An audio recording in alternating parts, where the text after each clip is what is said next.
Hello students, welcome to my channel. I am Rashmi, your maths teacher. तो इस video में हम ज्योमेट्री जो पोर्शन है हमारा यूनिट 4 आपकी ज्योमेट्री, उसका जो लास्ट चैप्टर है कंस्ट्रक्शन, उसका हम वन शॉट वीडियो यहाँ पे देख रहे हैं कि कंस्ट्रक्शन चैप्टर में से आपको कौन सा टॉपिक पढ़ना है, कौन सा टॉपिक आपको नहीं पढ़ना है, कौन सा सिलेबस से हट चुका है और किस तरह के क्वेश्चंस आपके एग्जाम में आएंगे।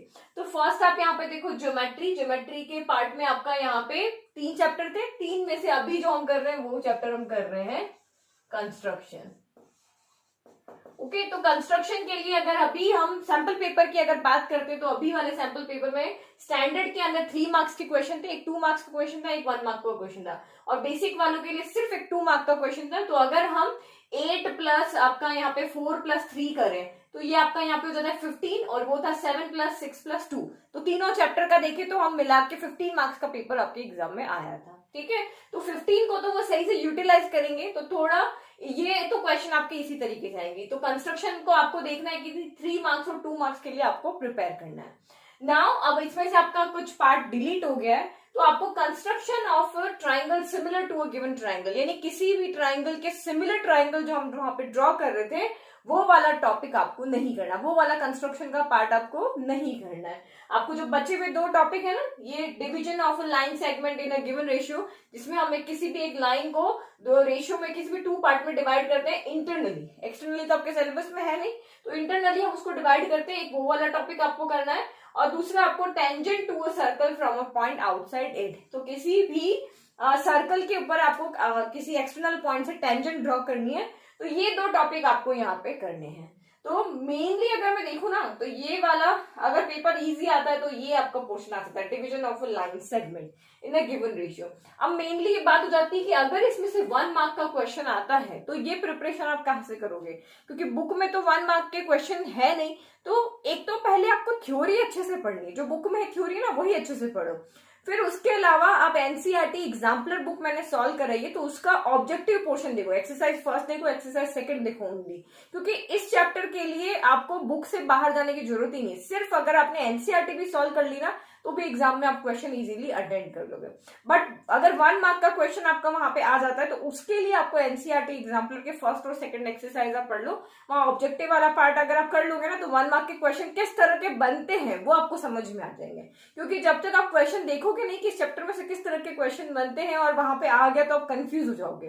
तो इसीलिए वहां देख लो, नहीं तो मैं अभी आपको बताती हूँ कि लास्ट ईयर्स में किस तरह के क्वेश्चंस ऑब्जेक्टिव पार्ट में आपको पूछे गए हैं। तो ये 2 चीज अगर आप कर लोगे तो 1 मार्क तो यहाँ से इजी है, क्योंकि कंस्ट्रक्शन तो आपको वैसे ही बुक से आना है, इसके लिए तो कहीं जाना ही नहीं है, सिर्फ हमें एनसीईआरटी बुक पढ़ना है। लेकिन जो ऑब्जेक्टिव पार्ट है उसके लिए हमें कुछ यहाँ पे अलग से देखना है, तो वो मैं अभी भी आपको बता दूंगी और एनसीईआरटी एग्जाम्पलर भी आप उसको देख लेना, क्योंकि वो मेरी यहाँ पे यूट्यूब पे अपलोड है।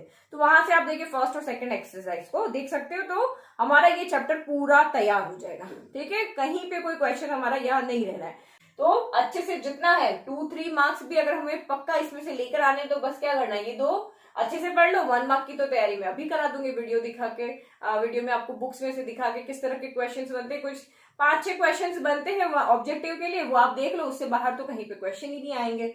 ओके, तो ये चैप्टर तो हमारा बिल्कुल परफेक्ट आपका रेडी हो गया। ठीक है, ये कंस्ट्रक्शन बुक में से कर लेंगे, बुक में इतने कोई क्वेश्चन तो है नहीं। 2 घंटे में पूरा, किसी ने नहीं भी पढ़ा है ना, फर्स्ट टाइम पढ़ रहा होगा ना, तब भी 2 घंटे में ये चैप्टर उसका रेडी हो जाएगा, ये मेरा वाला वीडियो देख के। ये आप बुक में से देख लो और बाकी 1 मार्क की मैं तैयारी भी करवा देती हूँ। तो चलो फटाफट हम क्वेश्चन देख लेते हैं। तो पहले इंट्रोडक्शन देखते हैं कंस्ट्रक्शन का, तो हम वही फ्लैश कार्ड से देखते हैं, तो ये इससे हम इजीली क्या चलते फिरते इसको रिवाइज कर सकते हैं। तो सबसे पहला टॉपिक जो इसमें से आपका आ रहा है, division of a line segment in the given ratio. तो एक लाइन सेगमेंट को कैसे रेशियो में डिवाइड करना है, एक मेथड आपका ये है, 2 मेथड है इसके। ठीक है, तो दोनों मेथड मैंने आपको इंट्रोडक्शन में बताया, एक तो ये वाला मेथड है और एक ही इस तरह। तो इसमें क्या होता है, जैसे 3:2 रेशियो में डिवाइड करना तो हम 3+2 करके 5 पॉइंट्स यहाँ पे ड्रॉ कर लेते हैं। लेकिन इसमें ऐसा नहीं होता है, अगर आपको 3:2 रेशियो में डिवाइड करना है तो नीचे की वाली लाइन पे आप 3 ले लोगे, ऊपर वाली पे 2 ले लोगे और इसी तरह से आप इसको 3 को 2 से ज्वाइन किया, हो गया कंस्ट्रक्शन। तो ये दो अलग अलग रूल है, आप इसमें से कोई भी एक मेथड आपको जो इजी लगता है ना वो समझ लो और उसके अकॉर्डिंग आप इसका कंस्ट्रक्शन देख लो। दोनों पढ़ने जरूरी नहीं, कोई भी एक मेथड कर लो, लेकिन बेसिक आप दोनों के पढ़ना, क्योंकि 1 मार्क के क्वेश्चन इसमें से भी बनते हैं, इसमें से भी बनते हैं। तो वो भी 1 मार्क के किस तरह के क्वेश्चन बनेंगे और देखते हो, क्योंकि मैंने अभी आपको बताया था वेटेज इस चैप्टर का इतना ज्यादा है नहीं, 3 नंबर का ही बन रहा है, तो बेसिक के लिए भी और स्टैंडर्ड के लिए भी। ठीक है, तो ये तो हमारा हो गया कि लाइन सेगमेंट को कैसे डिवाइड करते हैं। फिर आपका दूसरा यहाँ पे हो गया हमारे पास ये कंस्ट्रक्शन ऑफ सर्कल की टेंजेंट कैसे ड्रॉ करते हैं। फिर आपका यहाँ पे ये 90 डिग्री, ये 60 वाला, to draw the tangent to a circle at a given point on it when the centre is not known. जब हमें सेंटर नहीं पता है तो कैसे ड्रॉ करते, तो ये सिर्फ ऐसे ही रिवाइज करने के लिए है आपके पास। और ये सर्कल के लिए ये टेंजेंट्स कैसे ड्रॉ करते हैं उसके कंस्ट्रक्शन यहाँ पे आपको दिए हुए हैं, ये वाला। ठीक है, तो ये तो हो गया हमारा सिंपल, ये रिमेम्बरिंग पॉइंट हमारे हो गए क्या क्या इसके अंदर याद करने में। टेंजेंट क्या होता है, फिर टेंजेंट टू अ सर्कल जो होती है वो रेडियस के साथ परपेंडिकुलर होती है। फिर ये the perpendicular bisector of the chord passes through the centre, अगर हम किसी कॉर्ड का परपेंडिकुलर बाइसेक्टर ड्रॉ करते हैं तो वो सर्कल के सेंटर से पास होता है। फिर angle in alternate segment are equal, जो भी मैंने सर्कल चैप्टर में बताया था ना कि ऑल्टरनेट सेगमेंट के इक्वल एंगल्स क्या होते हैं, तो ये आपका यहाँ पे टेंजेंट हो गया, ये आपकी कॉर्ड हो गई, ये भी कॉर्ड है, ये भी कॉर्ड है, ये भी कॉर्ड है, तो ये थीटा एंगल इस थीटा के इक्वल होता है। तो ये ऑल्टरनेट सेगमेंट में बनने वाले, एक सेगमेंट आपका इधर हो गया, एक सेगमेंट ये हो गया, तो ऑल्टरनेट सेगमेंट में बनने वाले एंगल इक्वल होते हैं। The length of two tangent drawn from an external point to a circle are equal, ये तो हमें पता ही है। तो ये तो चैप्टर बहुत सिंपल है, ज्यादा से ज्यादा इसमें से कुछ भी नहीं करना। बुक के क्वेश्चंस करके जाओगे ना, सिर्फ 7-8 क्वेश्चन इसके बन रहे हैं, सिर्फ आपको बुक्स के क्वेश्चन पढ़ने हैं। ट्राइंगल वाला पार्ट तो इसमें से आ नहीं रहा, तो ये आपको ये क्वेश्चन नहीं करना है, ये क्वेश्चन नहीं करना है, इसमें से 11.1 में से सिर्फ एक क्वेश्चन करना है, ये वाला। Draw a line segment of length 7.6 centimetre divide in the ratio 5:8। ठीक है, और इनमें से आपको कोई भी क्वेश्चन नहीं करना है क्योंकि ये सारे ट्राइंगल वाले क्वेश्चन है। ठीक है, फिर एग्जाम्पल आपका इसमें से कोई भी नहीं बन रहा, तो एक क्वेश्चन हमने वहां से किया और 11.2 में से हमने टोटल किए हैं 7 क्वेश्चन। तो ये आपने क्वेश्चन कर लो, 7 क्वेश्चन ये हो गए और एक हो गया, 8 क्वेश्चन आपके हो गए और चैप्टर खत्म। तो पहले वाले चैप्टर के सर्कल्स के अंदर भी मैंने आपको बताया बहुत कम क्वेश्चन हो रहे थे, इसके अंदर भी आपके बहुत कम क्वेश्चन होते हैं। तो मेनली जो 1 मार्क के क्वेश्चन क्या आते हैं ना, वो हम इस चैप्टर में से देखते हैं। तो ये देखो 1 मार्क का क्वेश्चन आपका ये रहा कि इन द गिवन फिगर, इसी तरह का क्वेश्चन अभी आपका सैंपल पेपर में भी था कि in the given figure in what ratio does P divides A B internally. तो ये ए बी एक लाइन है, तो आपको बताया कि ये पी इसको कौन सा रेशियो में डिवाइड कर रहा है। तो अभी मैंने बताया था ना कि ये दूसरा वाला फिगर है जिसमें आपने इधर भी लाइन के एक तरफ भी है और दूसरी तरफ, यानी ऊपर नीचे दोनों तरफ कंस्ट्रक्शन किया हुआ है ना यहाँ पे। तो 1 2 3 4 हो गया और इधर भी 1 2 3 4 हो गया, तो ये 4:4 रेशियो में डिवाइड कर रहा है। अभी देखो बुक में से वापस समझाती हूँ, देखो किसी को डाउट हो ना, तो ये देखो एक वाला कंस्ट्रक्शन हमारा ये था लाइन को डिवाइड करने के लिए, तो 3:2 का है, तो हम इसको सम कर लेते हैं।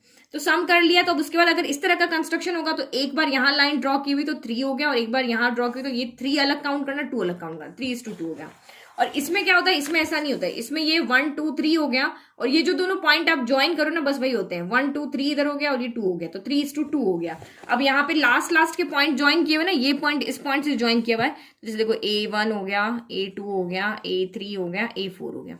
इसको हम यहाँ पे लेते हैं B1 हो गया, B2 हो गया, B3 हो गया, B4 हो गया। तो 4 से ज्वाइन है ना, तो 4:4 रेशियो है। ठीक है, to find a point P on the line segment AB equal to 6 centimetre, AB equal to 6 centimetre, P point यहाँ पे इस तरह से है कि AP अपॉन AB 2:5 है, ये रेशियो 2 है, ये पूरा रेशियो 5 है।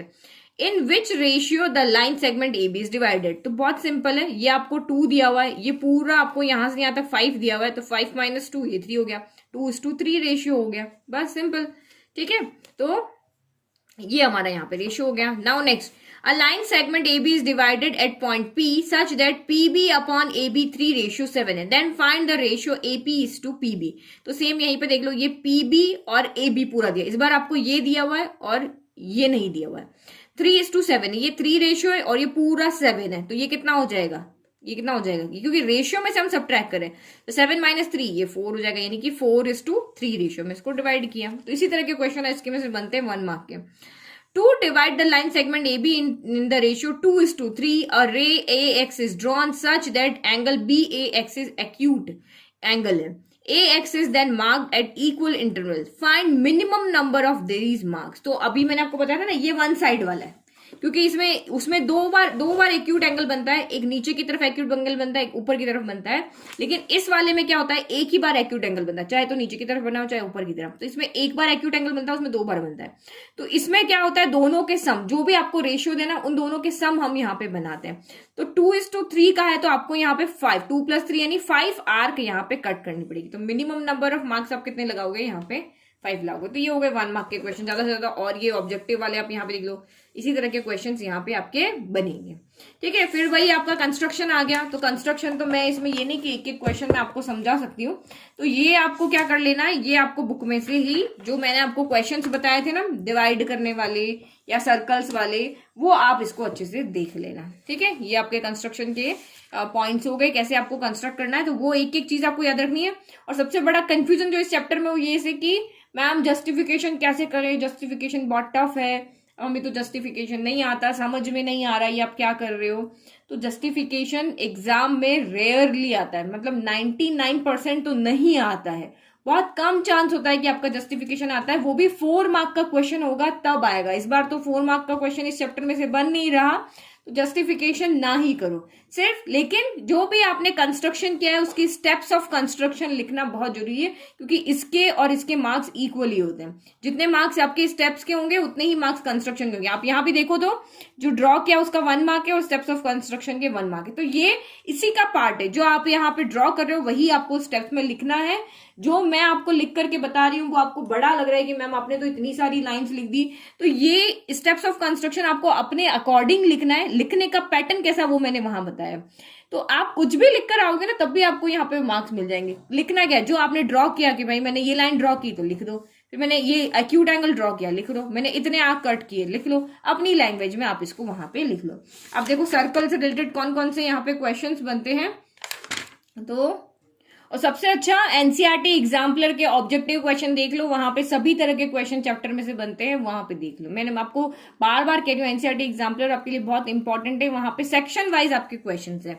तो ये आपके 2 मार्क्स के क्वेश्चन आ गए। तो ये सिर्फ बुक के ही क्वेश्चन है जो यहाँ पर है। तो बुक के क्वेश्चन को आप अच्छे से प्रैक्टिस कर लो, टेंजेंट कैसे ड्रॉ करना है। तो ये सभी क्वेश्चन लगभग वैसे ही, बस आप यहाँ पे देख लो एग्जाम में किस तरह के क्वेश्चन यहाँ पे आए हुए हैं। जैसे ये क्वेश्चन हो गया, फिर आपका यहाँ पर ये क्वेश्चन हो गया, ये आपके बड़े क्वेश्चन है। तो इतने तो आपके यहाँ पे आएंगे। ये 2020 में आपका यहाँ पे आया हुआ है ये क्वेश्चन। ठीक है, तो सिर्फ बुक के 8 क्वेश्चन पढ़ के जाना है और हो गए हम तो रेडी एग्जाम के लिए। ओके, ठीक है। तो आई होप अभी ज्योमेट्री पार्ट में से तो फुल में से फुल मार्क्स लेकर आओगे, क्योंकि 2 चैप्टर तो बहुत सिंपल है। सर्कल्स में इतने से क्वेश्चन 12-13 क्वेश्चन, इसमें आपके ओनली 7 क्वेश्चन, मिला के दोनों चैप्टर के मिला के ओनली 20 क्वेश्चन। तो एक पे ही तो आपको ज्यादा ध्यान देना है।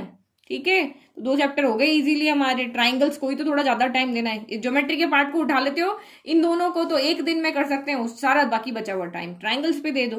ओके, तो आई होप आपको ये पूरा समझ में आया। और अभी भी आपको लगता है कि कोई चीज मैंने नहीं बताई, आपको किसी चीज का डाउट है तो आप मुझे पूछो। बाकी मेरे हिसाब से मैंने सारी चीज बता दी कि आपको इस चैप्टर में से क्या पढ़ना चाहिए, क्या छोड़ना है, क्या नहीं पढ़ना है, कैसे पढ़ना है, क्या कंस्ट्रक्शन आपको अपने अकॉर्डिंग आपको स्टेप्स वहां पे याद रखने, बेसिक्स आपको क्लियर करके। इंट्रोडक्शन वीडियो देखो, सारे बेसिक्स वहां पे समझ में आ जाएंगे आपको।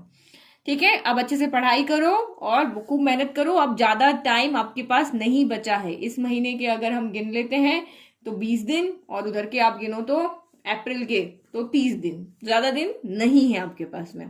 ठीक है, तो बस अपना जितना हो सके, क्योंकि यही जो 40-50 दिन आपके बचे ना, वही 100% एफर्ट लगाने के हैं। ये अभी अगर आपने इन 40-50 दिन में खूब मेहनत कर ली ना, तो बस पूरी लाइफ हमेशा याद रखोगे 10th में हमारे बहुत अच्छे मार्क्स आए थे। हम भी 10th के तो यही सोच के पढ़ो कि हमें अभी 50 डेज है और हमें बहुत अच्छा इसमें स्कोर करना है। ठीक है, okay, bye and all the best for your preparation.